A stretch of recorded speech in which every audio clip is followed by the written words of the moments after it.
Welcome to the Hunt Test Hobo Podcast, your place for truckside chats and insights into the retriever game. Whether you're just getting started or you're a seasoned handler, this podcast is another resource for tips, tricks, and insights from both the amateurs and professional trainers' perspectives. Each week, we'll dive into the nitty-gritty of retriever training, sharing stories of success, overcoming challenges, and forging stronger bonds with our dogs. This is the Hunt Test Hobo Podcast. I'm Chris Rud, your host, fellow retriever enthusiast, and student of the game. Let's dive in. Welcome to another episode of the Hunt Test Hobo Podcast. Hope you're all having a great, fantastic week.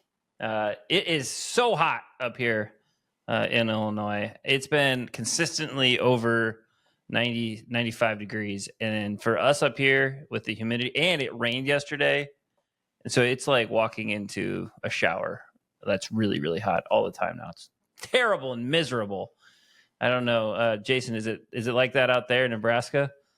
So last weekend they said that our humidity, we were in a heat advisory, heat warning. They said ours was like between the humidity and everything, it was worse than Louisiana.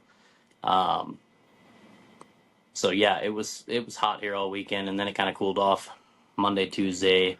Today it's kind of rained all 3 days, so it's kind of cooled off a little bit. But yeah, it definitely was hot this weekend, and that's kind of the first heat spell that we've had. So it's been pretty favorable though all spring and summer, so I can't really complain. Yeah, it's been nice, but it's been like constantly. It's probably been like it's like day 6 of 95 plus weather. That's just heat. That's not including like humidity and everything. And it's like if you're not done training by like 9 o'clock, you're like, I don't know what you're doing. Like I've been trying to do 2 sets early. I only got 3 dogs right now. Trying to do 2 sets in the morning and then some sort of drill thing right at night, because it does cool off enough. Like the last 45 minutes I can go in the backyard and do something, but it has been unbelievable. Like, and I just went outside and I was, my cousin needs to take, my cousin and I own our decoy trailer together, and he, we never touched the thing all year, on the off season. And he calls me, he's like, hey, I need the trailer to, he restores 1850s or something. I don't know. Don't talk to me, or don't hold me to the year. 1850, like old farm engines that run off of just like their single. They don't even like they fire and then they just wait until they slow down and they refire, and they're for like old. So he's got 3 of those, and he's going to like, I'm starting to go to all the shows now. So now he's like, I need the decoy trailer, and I had so much just junk, like decoys, kayak, like all that stuff that we just pile in there. So I'm out there today. It's like 90, I think it was 97 at that point, and it just had rained. So it's just like, it was miserable going into that trailer and pulling everything out for him. Oh, bad. And then I was like, and then we're driving up to my parents' lake house in northern Wisconsin this weekend. So I'm like trying to change the oil in my truck because we got to drive the dogs all up there and everything. And I'm like, this is just miserable. So I'm so thankful we're now inside the air conditioning doing this podcast. Well, I said Jason, but today we got Jason. Excuse me, man, I can't even talk. We got Jason Pflasterer from Nebraska here on the podcast. So thanks for joining us. Yeah, absolutely. Thanks for having me. I appreciate the opportunity to sit here and talk to you. Oh, it's gonna be fun, man. It's gonna be great. We're now. Cash is a good old yellow dog, and people can't see, but Winter just came up and now she's trying to like get all up in the podcast. Go back. Oh yeah. Go lay down. And so if Clark listens to this thing, I'm gonna just keep telling him, hey, you got a good yellow now, man. They don't all have to be black. Yeah, but actually I gotta watch him run this spring, so he looked really good. He looked really good, so excited to see what he does. Well, before we get too deep into this, I want to thank our sponsors, the Hunt Test Guide, and all the content that Clark and Lyle are putting out there.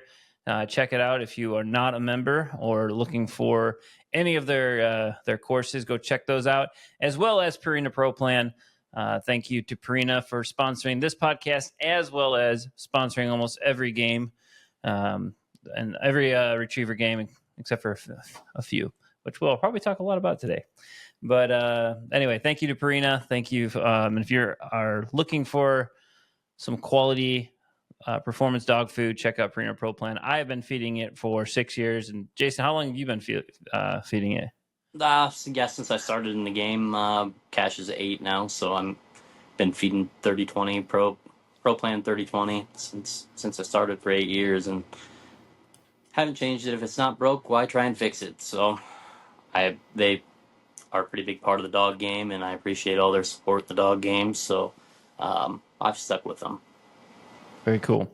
So speaking of Cash, how did you? So is he your first dog based on the mathematics that you just did there? Yeah. So he not my first dog, but I actually got a dog when I was 15, 16 years old. My mom lost a bet to me. She bet me that I wouldn't make it to, I think it was state cross country. I wanted a dog real bad. I was just kind of like, I had been duck hunting pretty much all throughout my childhood, and then I had just hit that point where I could drive and just wanted to get out on the road and go hunting, and wanted a hunting buddy to go with me. And she bet me that I wouldn't make it to state and cross country, and she was wrong. So ended up getting a puppy, and ended up training her myself. And she took some hand signals and stuff, and did a decent job. I mean, nothing like what we're doing. Just a good meat dog, and she came and laid on the bank with me many a days. And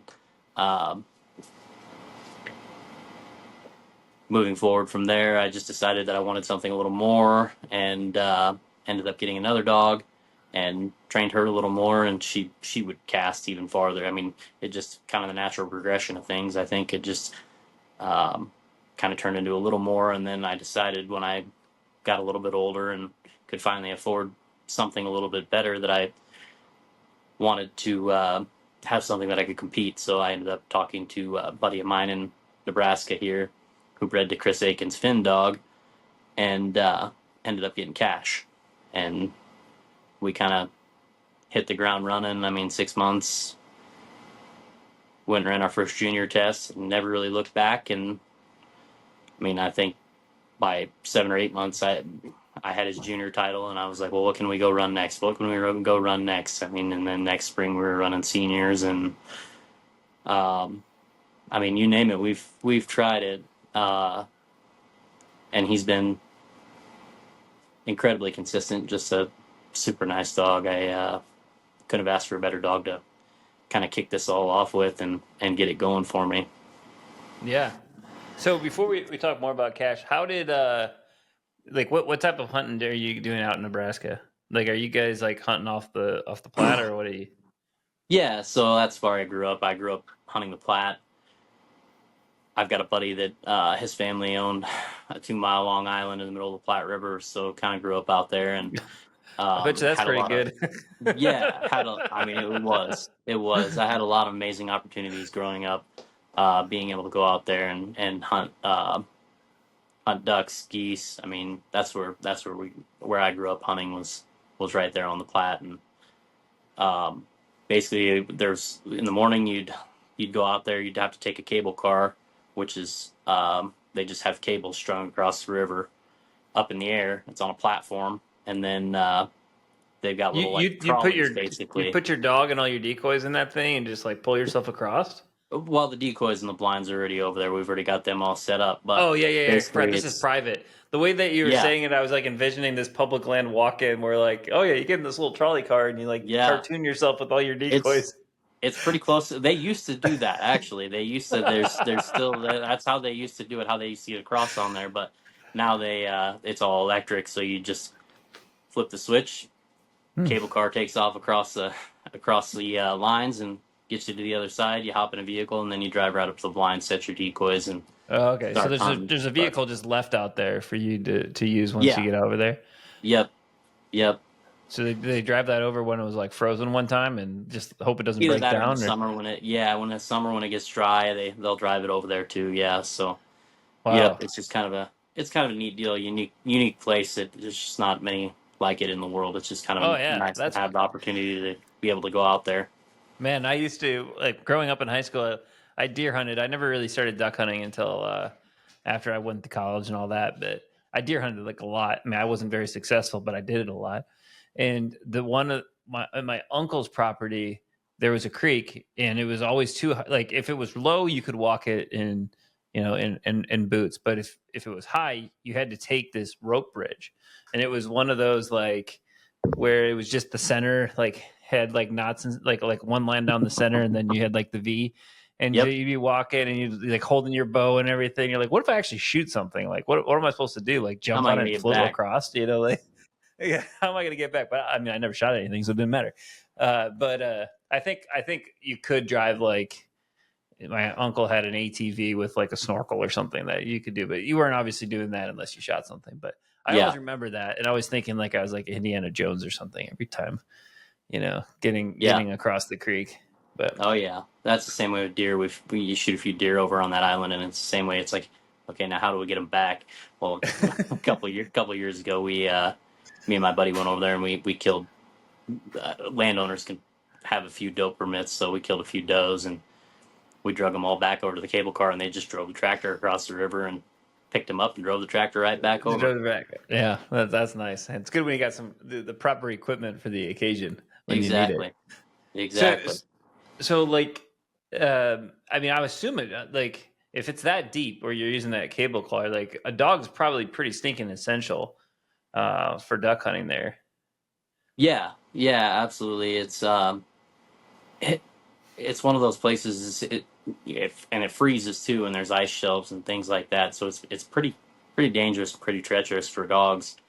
So you don't want to be sending them. You don't want to be sending them where you don't think you can get them back. It's one of those things. It's you got to be real careful with them, and it gets deep in places. Because the loop. So where this is at, the loop actually flows into the Platte, and it gets real deep there.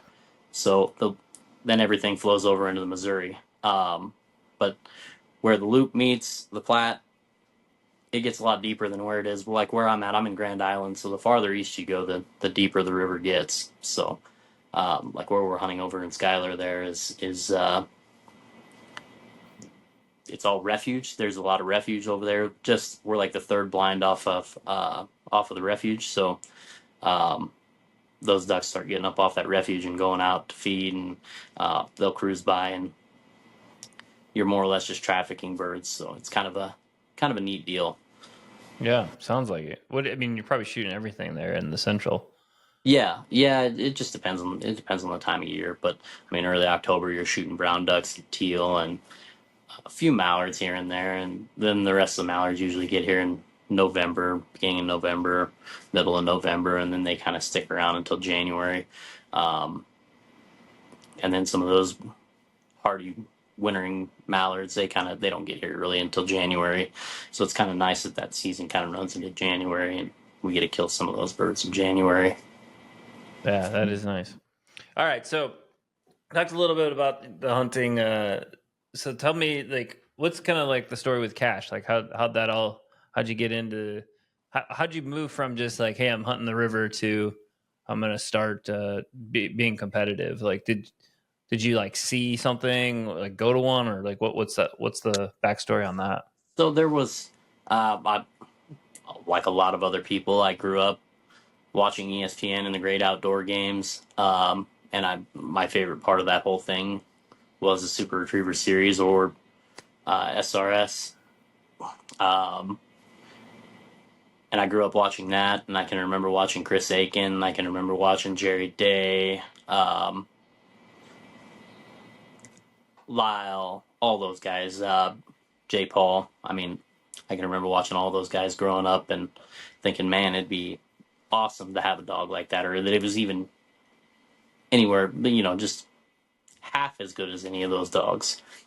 And I told myself, I said, well, one day, I said, I want one of those dogs, and we'll try and train him and get him up to that level. And like I said, I finally got up to that point where I saved up enough money, and I'm an electrician, and when I was about 28, 30 years old, right around in there, I ended up saving up enough money and just ended up going and buying cash and said, I told Andrew Schluter, who bred him, uh, I said, hey, I'm gonna take this dog as far as he'll go. And I don't know if he really believed me or not, but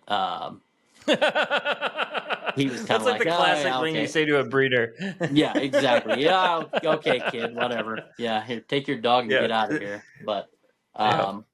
yeah, I ended up taking him home, and I mean, we just started training right away, and we, like I said, we hit the ground running and never really looked back. I mean, anything that kind of got thrown at us, we just jumped at it and went and did it. I mean, we ran a few quals, and he actually, I just ran a qual here about a month ago, and he ended up placing fourth in that. And I haven't really ran. He jammed in another one. I haven't really ran too many of them. His first qual that I ever ran with him, he was 2 years old, and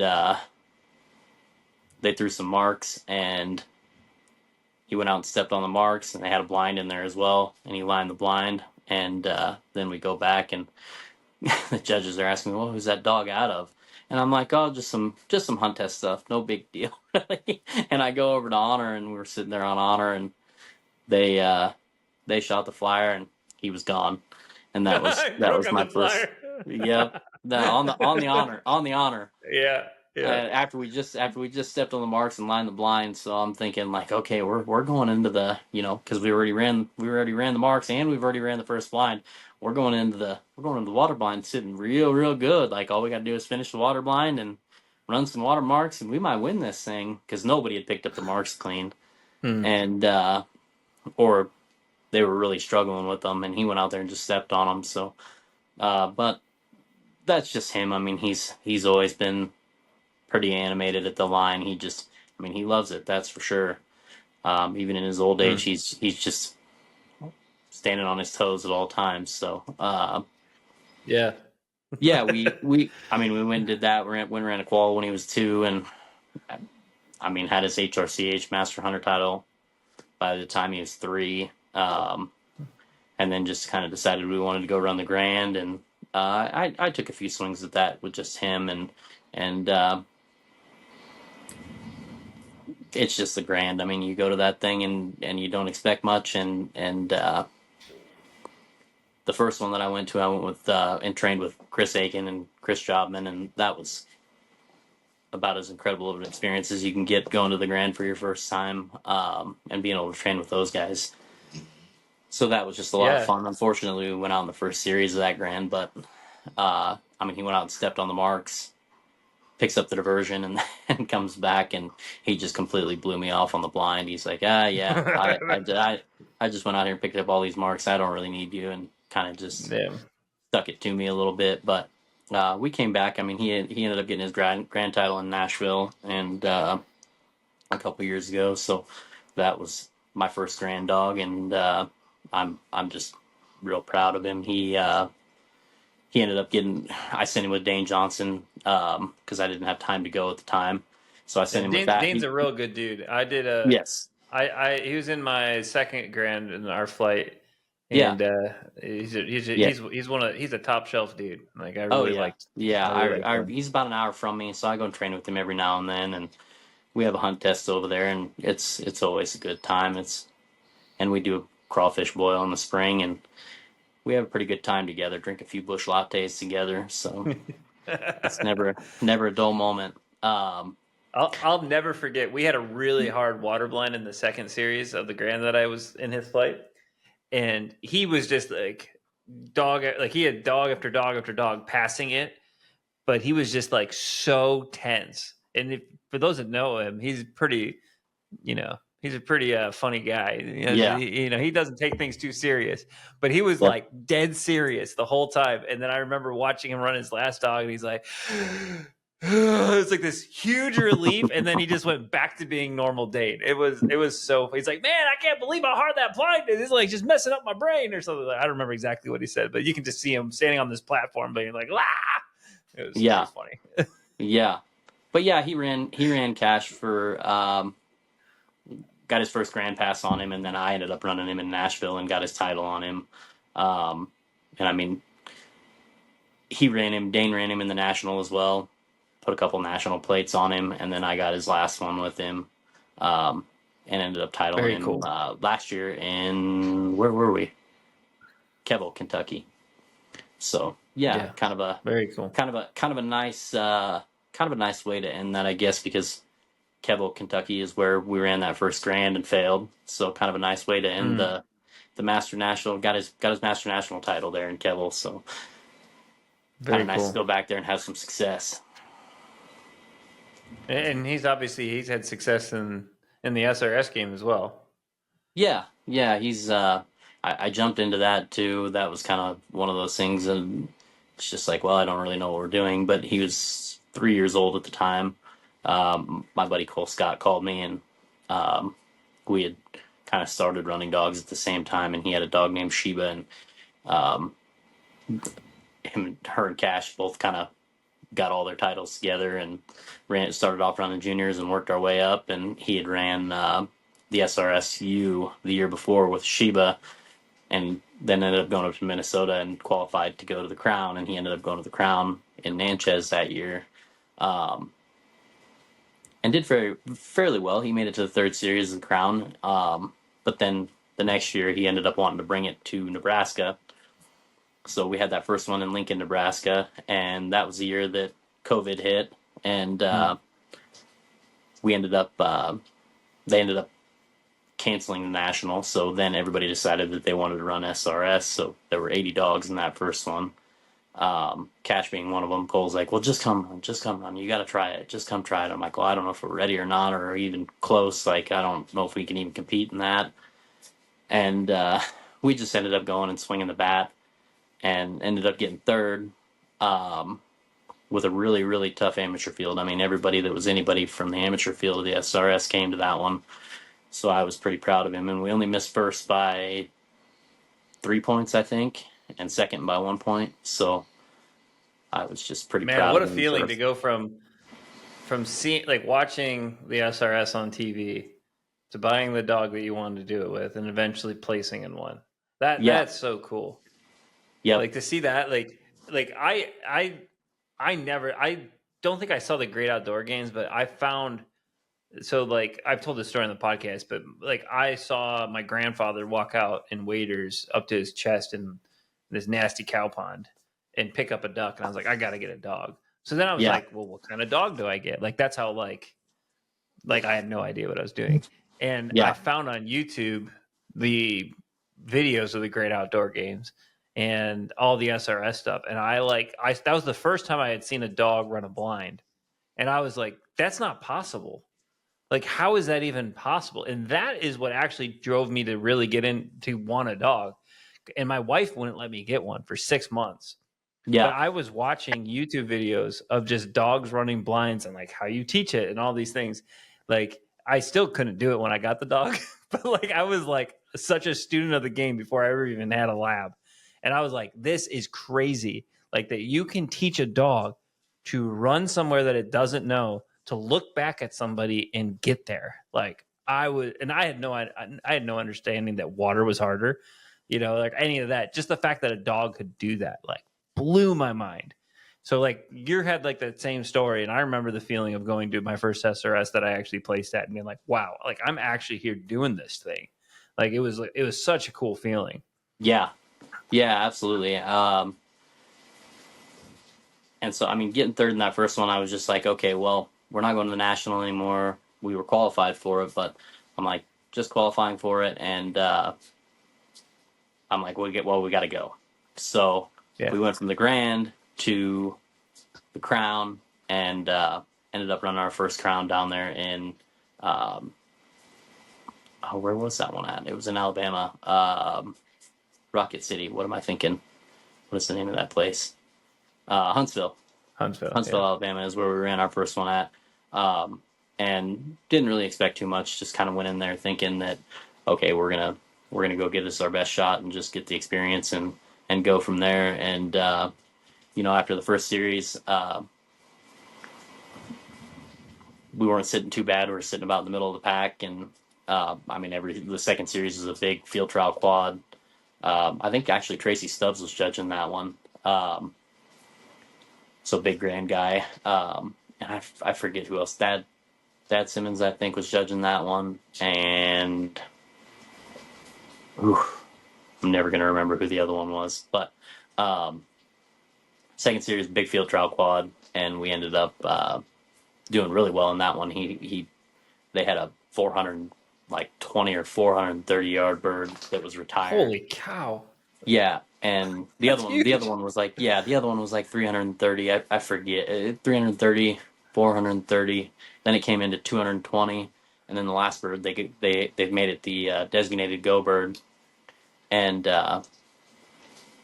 it was at 120, I think. And he stepped on the 120 yard bird, stepped on the 220 yard bird, had to handle on the 300 yard bird, and I'm thinking, oh man, there's no way that we're gonna go out here and pick up this 400. I'm gonna have to probably handle on this bird, but we'll see what happens. And I sent him, and he loped all the way out there, like he put it there, and just looked over, stepped on it. And I'm like, okay, Wow. well, now we've kind of got something here. So we ended up just progressing through the next 3 series and came out of that thing, ended up in second. So it was Wow. it was just one of those things. It was pretty incredible to have happen to you for your first crown. I mean, to go from going to one event and getting third, and then going to the very next event and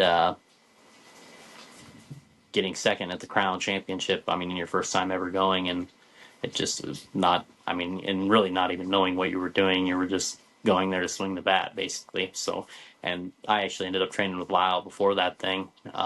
So can't thank Lyle enough. He's helped me out quite a bit. He, anytime you call him or ask him anything, he's always more than willing to help. And hey, if you want, come train with me before this, or come train with me before that, or if you need a place to stay, let me know. And he's always been really helpful. So can't thank Lyle enough. Yeah. Well, that's awesome. But man, what an experience. Yeah. How hot was it down there that you guys were able to run that length with a quad? I mean, was it like in December or something? I feel like that one was like at the beginning of November. Okay. Right at the beginning of November. So it wasn't terrible down there, but I remember it being fairly hot down there too. So, but yeah, I didn't really have any expectations going in there, and really didn't even. I don't even think it really hit me that any of that even really had happened until after we had left there. It was just kind of one of those things that it all happened so fast. You're just kind of on cloud 9 that it took a while to sink in. Very cool. Very, very cool. So what advice would you give to somebody that's kind of has a similar story to you? Like they've done well in, masters or the HRC side of things, like, and they want to jump into the SRS. Like, is there anything that you would tell those folks? What advice would you have for them? I mean, if you're looking to get into the SRS or go run the SRS, try and link up with somebody and talk to somebody and go train with them beforehand, and try and talk to them and get in with them and go train with them and kind of figure the ins and outs of that thing out, because it's gotten to the point now where everybody is so good in that game that even on the amateur side, I mean, the amateurs are keeping up with the pros. I just went and ran one last weekend and at Habitat Flats and ended up getting second. And I mean, Cash would have placed third overall in the open. So I mean, it's just getting to the point where it's so good and everybody's so competitive anymore that it's hard to it's hard to just jump into it anymore and expect to do well without some coaching along the way. But so if you can get some coaching and try and train with somebody that knows what they're doing and can help you out, and that'll help you out leaps and bounds. Yeah. So if you were to start a dog from scratch, like you're gonna go pick up an 8-week-old puppy, what would your progression be now with your goal of winning the crown? How would you progress that dog? do it a lot slower than I did it with Cash. That's for sure. I mean, like, what games would you play leading up to it, and what would your focus be? And we can kind of talk broad strokes or specific if you want. I'm just curious because I have a theory of it, and I've asked other people. I'm just curious what your thoughts are. Yeah. So kind of my natural progression of things. I've got a young dog now that she's about 2 that I'm kind of just starting to kick off in the games. And basically I'll run HRC. I'll go into HRC and I'll run a couple of started tests and then get my 10 points there and then kind of move up into seasoned, get my 30 points there, get their title, move into finished, get their finished title, and just getting them that experience, I think, is a big deal. And then going from there, and once they've got their finished title, getting their master title, and then working towards going to the grand and going to the national. And I think when you're kind of in that spot where you're ready to go to the grand and you're ready to go to the national, then kind of in that area, I think you're ready to start running a little bit of SRS. They're probably not really going to have the experience that they need for the SRS, but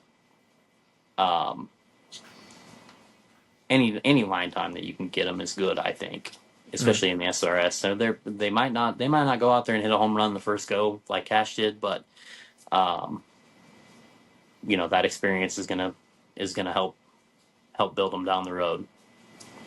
Yeah, absolutely. So do you have a lot of field trialers in your area, or is that just something that you're not really wanting to play? I know you said you ran a few Qs. No, so something that I really want to get into. And we have quite a few field trialers in this area. Kenny Trout's over in Colorado, so he's not too far away, and he runs this whole circuit over here. And then we have a field trial here, and there's a couple guys that kind of organize that whole thing, and we're kind of trying to get it to kind of take off again. We used to have a spring field trial since 2015. 2015 is when the club started here.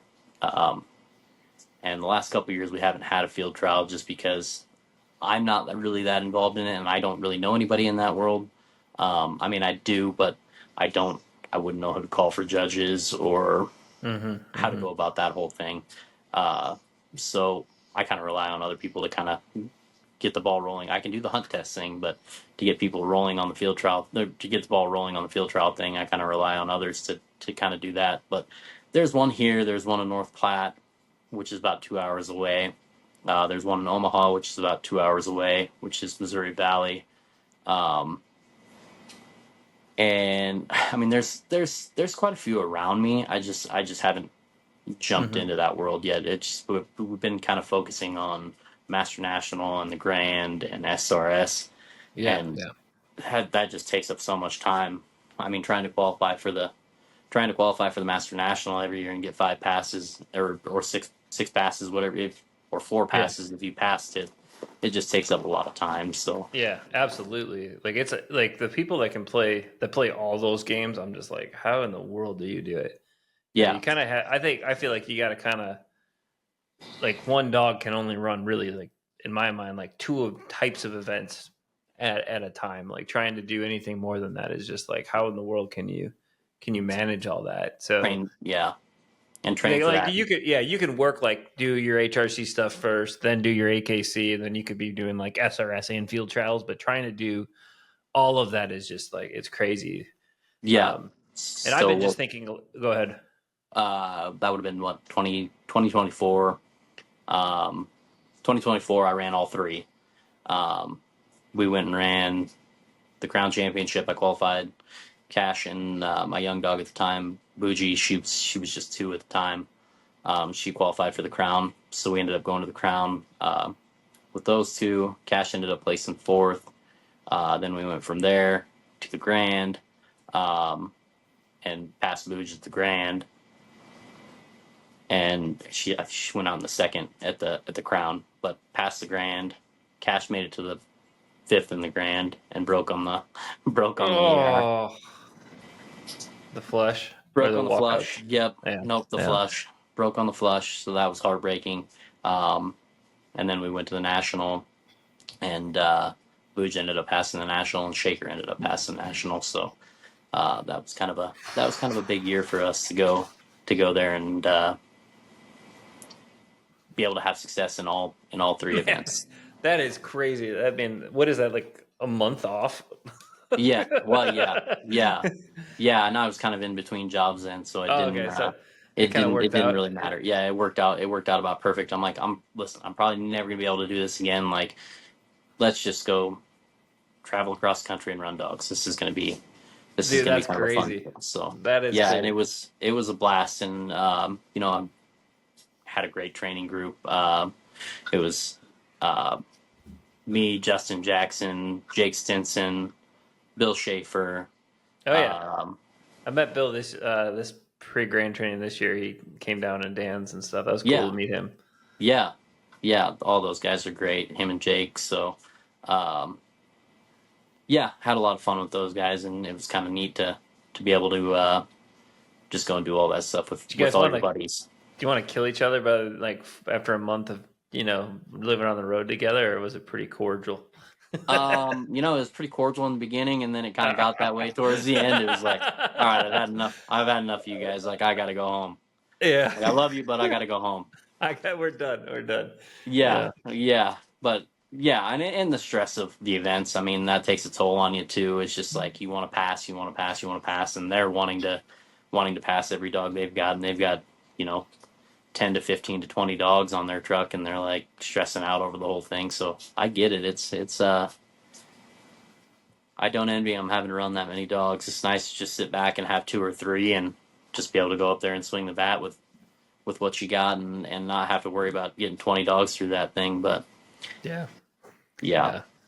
And I actually, Dan has a puppy of mine. I think River is her name, little black dog. Okay, She's about a year old now, out of Cash and Bougie. So they say she's doing really well from what I've heard. very cool. So, yeah. Yeah, I haven't been down there enough to see like all of his new dogs. I mean, I know all the dogs that are, 2 to 3 or 2 and older, because like those are the ones that I used to go down there every single like weekend, but Yeah. now I got this new grounds that we kind of meet at the middle, but and so he doesn't normally, the grounds that we meet in the middle, he doesn't normally bring his younger dogs yet because they're not ready for all that. But Yeah. I'll have to ask him about that. Yeah.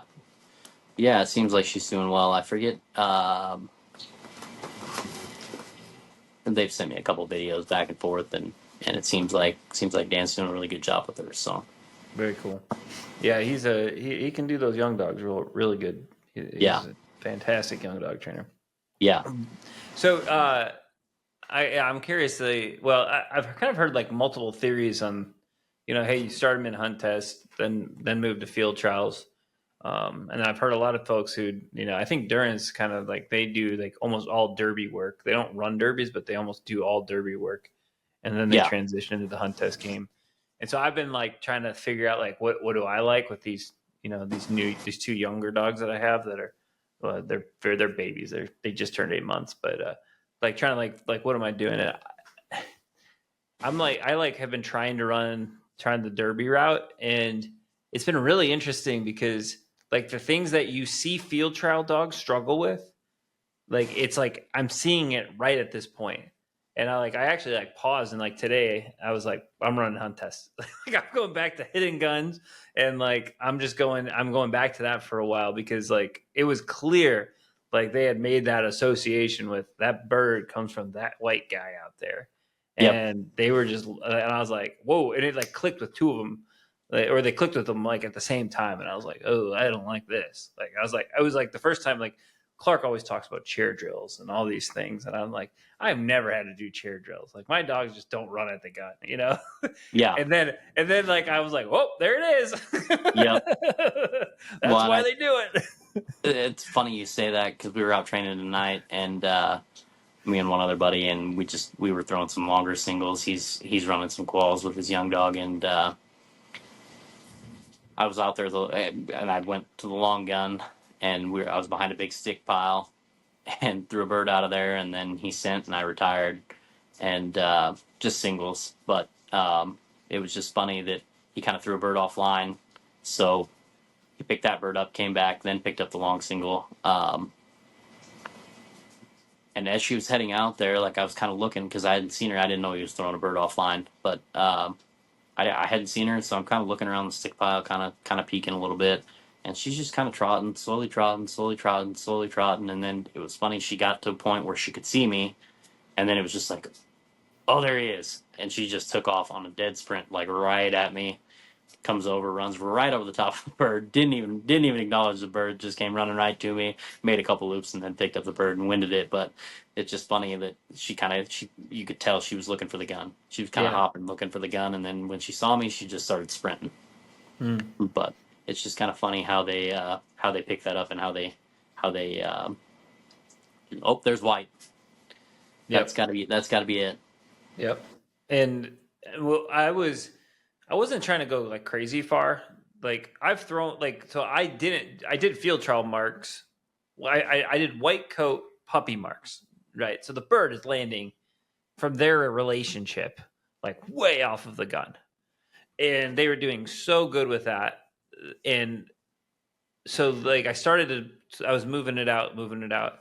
And I was throwing consistently at 100 and 120. And they weren't completely ignoring the gun.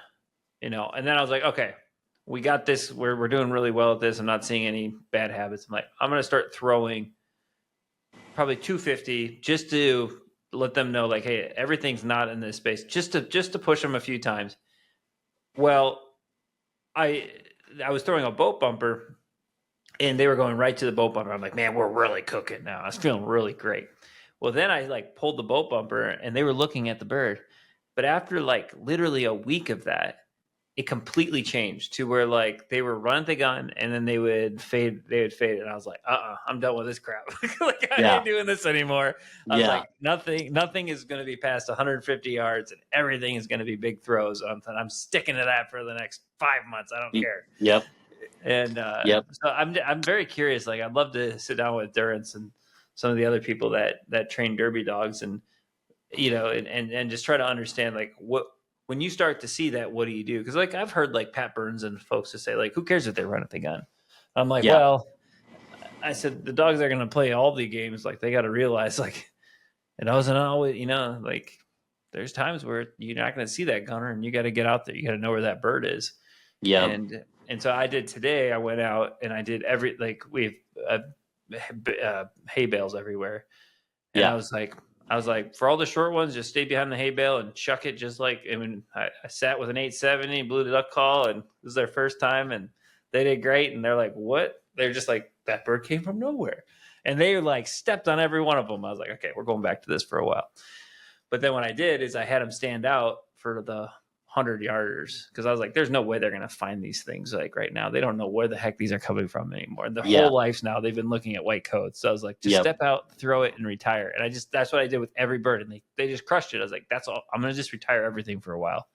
Yeah. And right before we run a couple derbies, I'll have everything stand out. And we'll start working on, because it is important. Because the first derby I ran, my dog did not understand that they came from, he knew to look at them. But his memory birds weren't doing that. And his first memory bird, he put on a good hunt, but he was definitely not hunting off the gun. He was hunting where he thought the bird was. Yep. And then you watch all these other derby dogs that do well. They run right at the gun, and then they fade to the right way. And I've never had a dog have trouble with backsighting a gun. The 3 dogs that I've trained to the level of finished or running cues and stuff like that, they don't backside guns. They just don't even think about it. But then you go and I throw for all these field trials, and dogs backside them all the time. Yeah, and I think it's just because they just run and they pick a side. They're I go right or left, and a lot of times they fade to the factor or whatever, and then they backside the gun. And I'm like, I'm not saying anything well, my way is better or not. I'm just learning this by trying this other method and seeing but it's just showing me all these things that I've noticed about field trialers. Dogs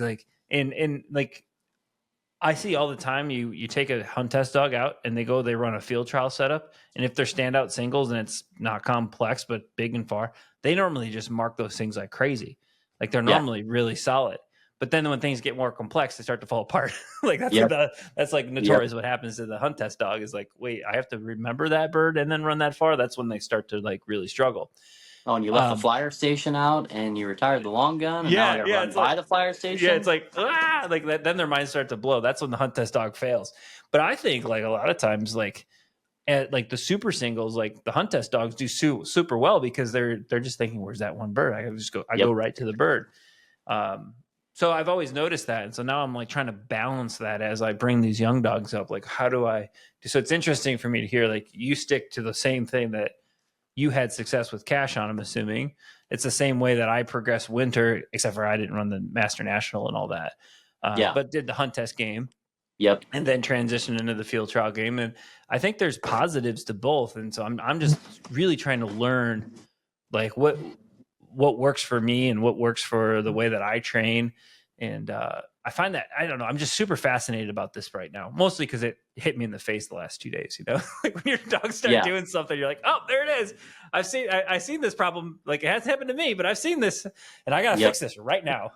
Yep. And I'm in the same boat. It's a learning process for me too. And you just try and go and train with as many people as you can that have been there and been where you're at. So, I mean, and having Clark and Lyle that close, I mean, they're 4 hours from me. So being able to go and train with them here and there really helps out. Or Dane's an hour away. And I went out and trained with Chris Rud, and he's about 4 hours away. So, I mean, I'm kind of blessed to have a lot of big names right here close to me, and I sat there with Dave Roram, Clint Avant, and trained with them, and well, that's cool. That had to be an experience. Yeah.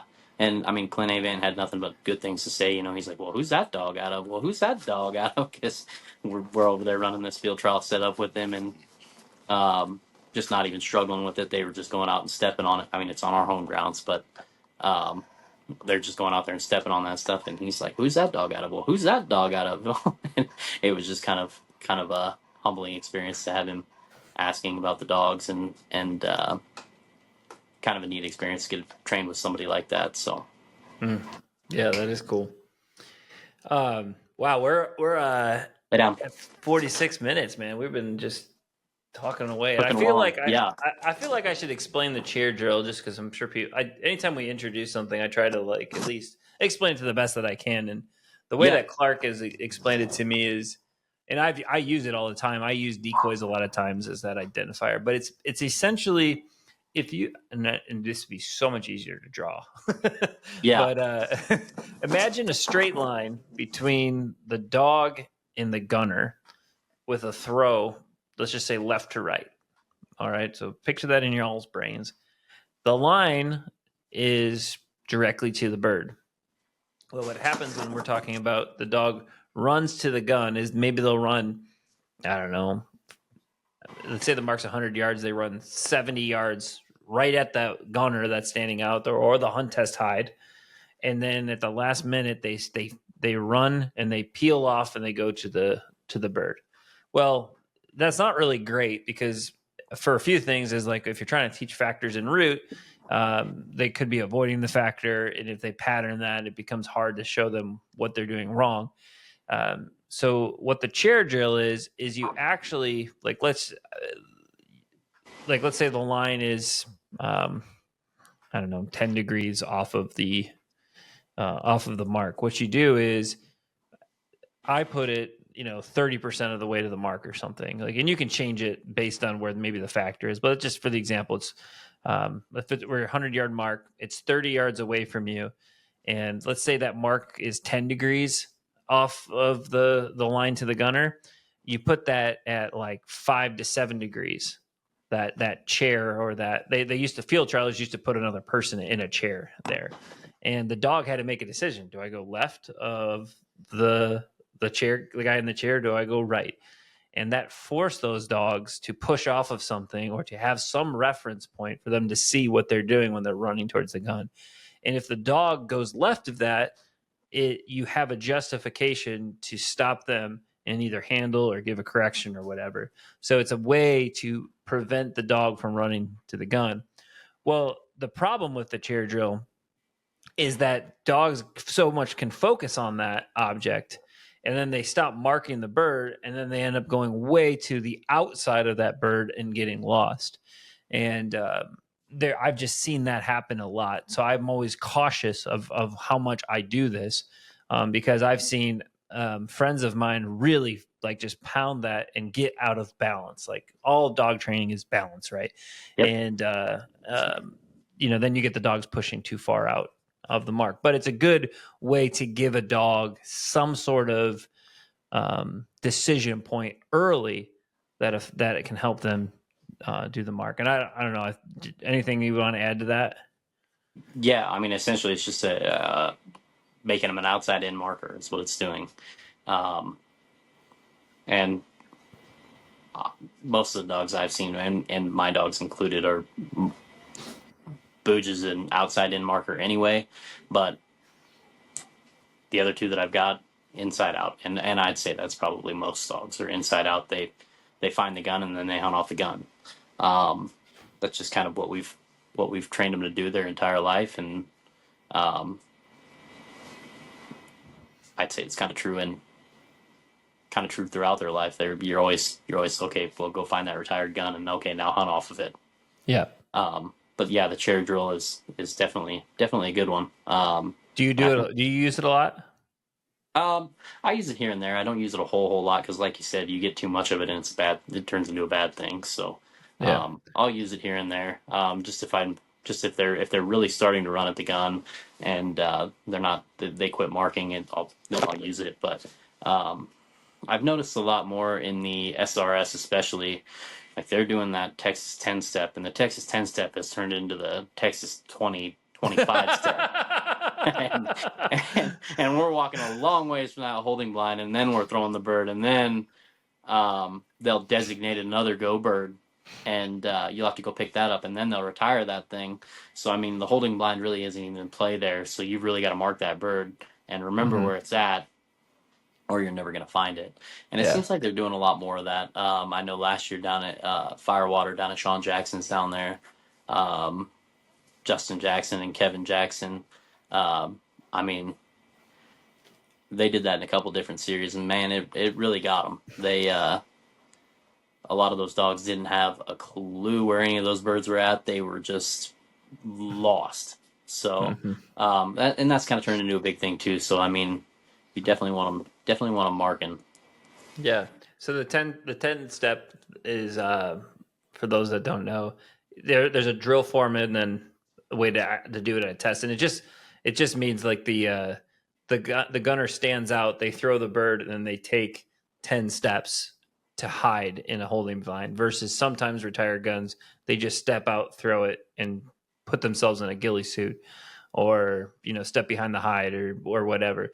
This is making the gunner very far away from where that mark was thrown from, and that is obviously way more challenging to a dog. So the 10-step drill is where you throw the bird, and then the person, like the dog, watches them retire, and then you send the bird, or you can have them retire en route and walk away. So there's a lot of ways you can do it. I've never heard it the Texas 10 step. I've never heard it that way. Texas 10 step.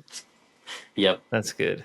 Yep. I mean, I'm sure it was developed in Texas because Texas is great. So there's a lot of good field trialers down there. So yeah, they do a lot of that in the SRS anymore. I mean, like I said, you're just having to come up with things. These dogs have gotten so good, and the competition's gotten so good that you're having to do things to try and get some separation, just to try and get some of these dogs, and it's still tough to do. They just did one last weekend at Habitat Flats there in Missouri. In that field trial, they walked probably 10, 15 steps, I suppose. I'm not sure how far that was. It was a little ways, and threw the long bird, and then they retired back up there. And I mean, those dogs, they would punch up that hill, and they had the holding. It was good bird placement. They had the blind up the hill and up on top of a dike, and behind it was water. And I mean, all them dogs, almost every single one of them went straight up there right at that holding blind, and ended up getting down there and getting lost, and they were out of sight. And it was a good mark for sure. There weren't too many dogs that picked it up clean. It retired behind the berm or the dike? No, they left it. They left it up on top of the hill so the dogs could see it. Oh yeah, that's not. That's it was mean. behind the tree, so you couldn't see it from the line. And but then as you were punching out there, as soon as there was a dip, it went down, and then as soon as they came back up, you could see it over there off to the right. So they were all going down in that dip, coming up out of the dip, and running up the hill, and they were on line then until they got up to where they could see that holding blind, and then they all went to the holding blind. They're just like, yeah, we're going over there. Yeah. So it was just kind of interesting to see, like the dogs that worked it out, and then the dogs that just kind of got lost and got up there, and a lot of them had to handle. But Cash ended up going out there, and I think he put up a 6 in that series. So he went out there and pretty well stepped on everything. It was pretty impressive to watch. So, nice. And he ended up, he in the first series, he ended up putting up a 6 in the first series too. So, and they did a remote send. They threw 3 birds, and then you note them off everything, and you were remote. You were like 10, 15 yards away from them, and you cast them to a blind. And he actually ended up lining the blind, and then he stepped on the marks and ended up getting a 6 in the first series. So he's just one of those dogs that's just a great all around dog. He's not good at any one thing, but he's good at all of them. Nice, very cool. So just kind of it was kind of neat to have Mike Gibson come up to me afterwards, who's been running that thing forever and has won several, I think like 6 crown championships or 7 crown championships, something like that. I'm not sure how many Mike's won, but maybe it's 5, I forget, but it's quite a few, whatever it is. And it was kind of neat to have him come up to me and say, man, I just got to tell you, that was the best 2 series I've ever seen any dog put together ever. Wow, that is cool. That is a compliment for sure. Yeah, because he came out of the second series with 12. I mean, overall score 12. So it was just kind of a neat deal. Yeah, absolutely. Well, we're coming up to an hour, so we should wrap this up. I appreciate you being on it, and I'm sure I'll see you out there in the circuit once Winter has these puppies. I'm gonna miss the entire SRS season, but it is what it is. Yeah, that's the gamble we all kind of play, having puppies and trying to help that offset playing the game. Yeah. I'm in the same boat. Shaker's got puppies right now on the ground, and I pretty well got them all sold. So I'm just ready for them to go and then get back to training with her. And she's qualified for the crown already, so she'll get to go back to the crown. She actually ended up getting second last year. So that was it's kind of nice to be able to go to the crown and, got second with Cash and 4th with him at the crown, and then come back and get a second with Shaker. So it's just like, well, I'm doing something right. Yeah. That's awesome. Having a couple dogs place at that thing. So yeah, I knew you had. I thought you had placed in the top 3. I couldn't exactly do it. So yeah, congratulations. That's a big deal. Now that's awesome to have puppies, and then you'll be able to. You have time to get her back in working order. You should be in good shape. And qualify for the national and go to the national as well. I mean, she's been a really good little dog too. She had some missteps since 2022, I believe, 2021 or 2022. I can't remember. She was leading that crown championship going into the 3rd series. I mean, she was right up there with Stroker, and I think he was only up on us by a couple points, and just ended up going to that field trial series in the 3rd series at SRS, and she just missed a bird by a little bit and hunted all over. I mean, she was in the area, got hunted that thing like crazy, and just never came up with it. Ended up having to handle, and that put us out of it. But I mean, she's been a really consistent little dog too. She just doesn't get quite the attention that Cash does, just because he's so big and good looking, and he's kind of he's kind of the poster child of the SRS too. I mean, they've got him plastered all over everything. So yeah, it's a good looking yellow dog right there. Yep. Yeah. Yep. I love them yellow dogs. You can't beat them. Now with Floyd being like, potentially the best dog ever, I'm just like, he's yellow. Come on, buddy. Yep. Let's go. Yep. And that's kind of what I always told myself. I had a black dog to begin with, and my mom ended up talking me into that. She likes the black dogs, but ever since then, I've kind of had yellow dogs, and I got Booch. She's black, but other than that, it's just been pretty much yellow for me. I enjoy the yellow dogs. They're I don't know. I like the color, I guess. Yeah, I've had every color, and but I'm the same way. For whatever reason, I've done better with yellows, and I will say they hide a lot better in the corn, and that's what I hunt. So like, there is that part of it to me. It's like, well, if I got to choose between a black and a yellow, and I hunt my dogs, I'm pretty much going to choose a yellow if they're exactly the same as puppies to me, Yeah. So what's your goal with her after puppies then? Well, we're going to run the Grand. I mean, I'm going to keep running the Grand. I mean, my goal is to try to put as many passes as I can on her. She's had great success at the Grand. Like, she's just wired for it. Like, she's just an incredible marker, and wants to work with you enough to get through the Grand. But I'm probably done in anything competitive, because I don't think I will be able to even. I could probably go to that like last chance SRS, but that'll be like maybe a month of training, and I'm just like, man, is it even worth, like, I think it's like 8 hours or 9 hours of driving, and I'm just like, I don't know. Down to Arkansas, down to Freddie. Well, it would be cool to go to Freddie's though. I mean, that would be cool. Yeah, I think it's more about the experience than anything. A lot of times for me, it's just like going to these places and like Habitat Flats and even Southern Oak Kennels North, or going up to Minnesota and seeing Hennepin. Seeing those grounds was that place is incredible too. And Sean Jackson's place down there, Firewater, is one to go see too, and they have a great event.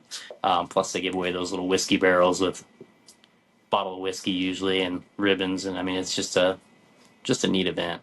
But they definitely it's more about the experience for me than anything. I like going and talking to people, just getting to talk to like Tony Vandemore or even Freddie. I've talked to Freddie before. I've met Freddie before and talked to him here and there online, but it's just neat to go and meet those, or Chris Aiken. I mean, even getting to go train on his grounds and meet and see his place is just pretty cool. Well, the nice thing about the amateur is like you can show up that day or whatever. So I might see if it doesn't fill up, but they probably will fill up. But if it doesn't fill up and I'm feeling good, like she's running good, I probably will go. But we'll do that and see how that goes. We're on the Grand this year, and then next year is going to be Derby year. I got 2 dogs, one of them is like the winter puppy I have is like, I'm very happy with how she's turning out. So I'm going to train her for both. I'm going to try to I'll put her season title on her at the end of this year, and then I'll probably just do derbies and try to get her 2 finish passes and then go straight to the Grand, or have her run the Fall Grand. But since I'm going to be running all these derbies, if I feel like Winter at least can finish some AMs, I'll probably go and just try some AMs and see how that goes. And if for whatever reason I don't have derbies, I'm going to I'll run SRSs. Like I'm not going to do any probably hunt tests next year. It's all going to be focused on, besides the Grand is a hunt test, but like the Grand, I will always run the Grand. But I'll probably just primarily focus on Super Retriever Series and then Field Trial Derbies, and maybe run some AMs and get my teeth kicked in. But I figure like training for that is only going to help my goal is I want to run the Crown with Winter. But I just feel like I want to try this whole Derby thing. And so trying to do I don't know, we'll see. Like maybe 2 weekends I'll run derbies, and then because the SRS around me doesn't really even kick in until like later, middle of summer. Yeah, like June, July, August, September. Like August, September is really the heart of it. So if I can do a lot of the derby stuff then, because I think if I can get her qualified, I'd love to run the Derby National. Her birthday is October 20 something. Like it doesn't get like I'm not gonna have this opportunity again where like her birthday lines up perfectly with the Derby National. But that's a long way off.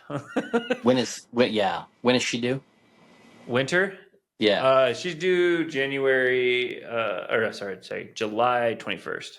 July? Okay. I was gonna say come run that event at Lyles, but she'll be right in the thick of puppy sand. I was gonna run a finish test just for points this last weekend, but it was 95 degrees, and I was like, no. That's not worth it. I haven't been training or anything because it's been so hot, and we're pretty much just done. But I was like, we can go do a finish test. We need the points. And then I was like, no, it's so hot. Not worth it. It's not worth it. But so we'll see how things go. If the derby situation does feel good, I do want to just do that 1 year because I'm not going to have the opportunity to have a birth date at so perfect like this with a dog that I feel like can do it. She's doing some pretty crazy cheating singles right now. Like, I'm like, how in the world are you? Like, she's through everything. She knows everything, but she's just this young dog is just the person that throws birds for me. He works for field trialers that I train at their grounds, and he just helps me in the mornings for an hour. And he's like, I've never seen a dog get a correction on something and then just go do it. And it's just constant. I'm like, how is it? And that's got to be from Stroker because her mom was not that way. Her mom marks it's by that blade of grass, but she, I can get to that blade of grass by doing this. It took me. It was my first dog that I really had to learn how to deal with, teaching all the water stuff. But with this dog, it's tweet, no, here, cast. Read on it and just does it. And they're serious. I would never have I don't think I could teach Winter this stuff until she was I already had passed the grand. This is 3 re-entries and then an angle out exit. And the dog's doing it and doing it right. Do you think a little bit of that has to do with you becoming, better as a trainer, better as a handler? 100%.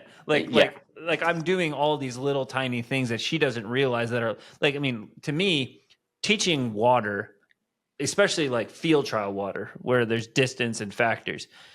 If you look at a mark, you better have looked and identified and taught all the little steps that go into that mark. And you teach that in these micro little things. And the big thing that I changed this year that I think is allowing this is I'm teaching it the standard way, like say a corner cheat. The bird is thrown from the land, to the edge of the water where the dog, if they're going to stay outside of the mark, they get in the water. But I'll teach that and then I'll just walk right over and I'll have the gunner throw it the opposite way to where it's contrary. And just, I'm teaching that immediately and the dog, I feel like she's just realizing I just have to go straight. And I remember I threw this.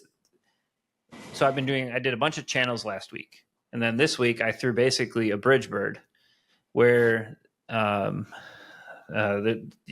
basically it was an angle into the channel and the bird landed on the opposite side of the channel. And it wasn't far. It was 60 yards. But the dog had to make a decision to get into the water at an angle and then swim down contrary to what the angle that they just went in and swim down that and not exit early. And the first time she ran and tried to cheat the entry.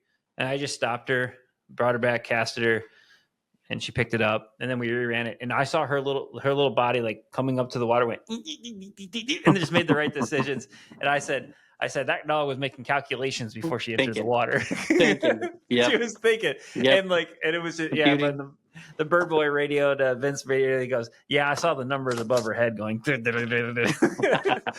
it's just stuff like that you're like, how is that even possible that this, she just turned 8 months, that she's calculated, it's not that she's just doing it on horsepower. She's doing it, processing it. And that that to me is what is so fun about dog training. Yep. is watching. And like, if you are in tune with what your dog's thinking, it's not frustrating. You're teaching. It's when you're like, why are you doing this? That you like want to beat your head against the trailer door, just stick me in there. Like, why are you doing this? I know you've been there because we've all been there. Oh yeah. Yeah. And I enjoy the process just as much as anybody. I mean, it's building them from the ground up, and that part of the process is all fun for me. Yeah, I know exactly what you mean. It's some days are better than others. It's nice to see the light bulbs come on, and it's nice to see them figure things out and things will start clicking. And it's like, okay, well, yeah, we did, we did this drill this week, and then you go out into the field and it finally clicks out in the field, and it's just like, it's really rewarding. Yeah.